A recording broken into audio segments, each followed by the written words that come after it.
Yeah, I think part of, you know, why the fire hoses, and why the name and epitaph for civil rights. That in 1963,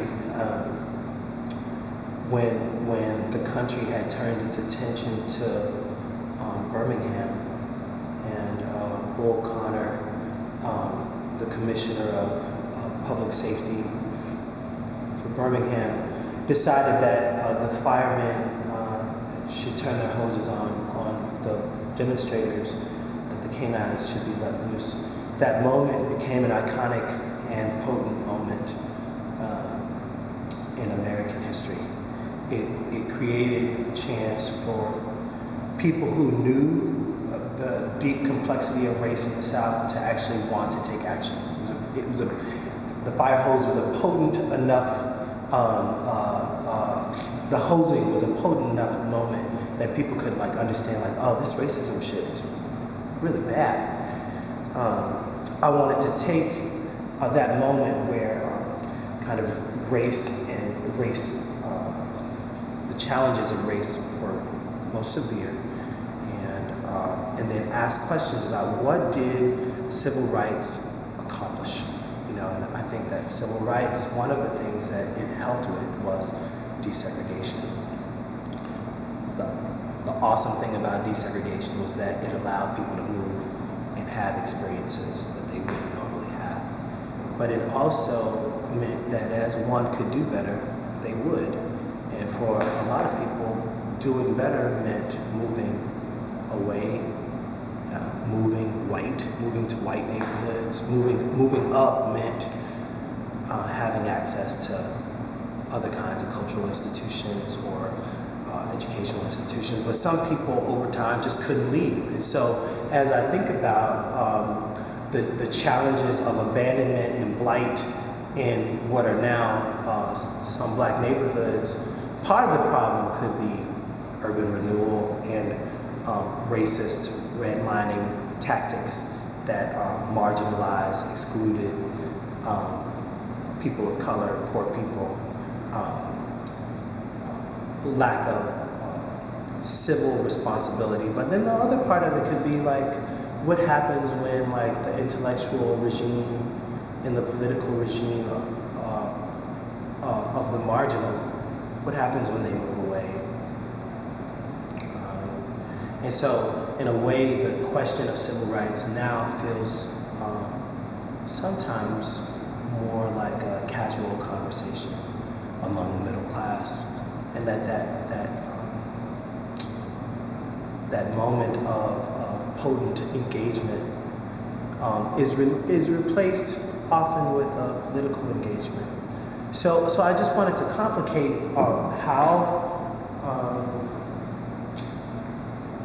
neighborhoods become abandoned, where blight comes from. And these buildings that I have access to, which is the domesticated part, these places that have been abandoned, they're abandoned for a lot of reasons, and I think part of it is that the potency of civil rights also had this inverse effect of flight. And things went from a race problem to a class problem pretty quickly. So in my sculptural work, I'm trying to ask questions then about what of these abandoned buildings, and what of the history of potency in black communities. What can artists and marginalized people, what can we do for ourselves to reimagine, to imagine new potencies, new ways of using these buildings as cultural facilities, using the empty lot, as a space for new potency. So I feel there's this question of civil rights and all of the joys and kind of complexities that come out of that. this question of the Black blighted space, and then those things coming to bear on an iconic object, a new set of potential projects that in some ways the fire hose that had its potency, I'm saying that now is kind of just an aestheticized memory of the Black civil rights. Is there a new Black civil rights moment? Is there? Yeah, last night was interesting. That felt like a kind of quiet win. How do you think a contemporary art exhibition can make a difference in ushering in a new civil rights moment? I think that art practices and artists have done this kind of work for a long time, which is to signal large questions to a group of people, a question that people are probably already thinking about, but maybe not talking about in the public sphere. I was hoping to piss off, some people.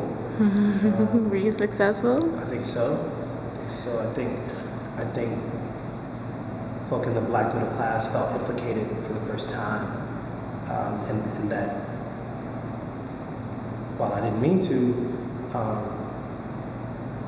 we're thankful for the privileges that have come, that the roads that have been paved by our parents and our grandparents. And when you work so hard to come out of poverty, you don't want to be reminded of it, or you don't want to feel an obligation to have to live in it. Who wants to live in poverty? And so I think part of what I was after was just an opportunity to open up the question to lots of different kinds of people. What are the new ways that we could have impactfulness in poor places? And in some ways these objects, these kind of tokens of civil rights, or vestiges of abandoned buildings, they're giving me space to grapple with the transformation and the redemption of abandoned buildings, and how that leads to the transformation of neighborhoods and parts of cities that had been neglected becoming new cultural centers. That I think the objects point to my interest in eradicating blight. Is there some sense of celebration in the objects, in that, once where these hoses were used as they were, now they're capable of being remade into a beautiful commodity, that a beautiful art object, a beautiful, a work that's been made and exhibited in a place like this and bought and lived with in a totally different context? Is that something to celebrate, or should we feel a different emotion about that? I mean, it feels like something that remains ironic, that there is celebration around these now beautiful parts of buildings that were on their way to being rubble. It feels celebratory because the act of making is a redemptive act, and that while people can't always see the beauty from the soot, beauty from the blackness, that once these guardrails and crown moldings and baseboards and parts of old high-rises are cleaned off and recomposed, that they start to speak to a kind of a polemic around the need to reimagine, to see differently, and I think the act of seeing and imagining, believing that Black neglected spaces are sites for serious investigation and serious investment. Feels really good, you know. And at the same time, there is this intense sadness around the failures of responding to the kind of consistent needs of the impoverished.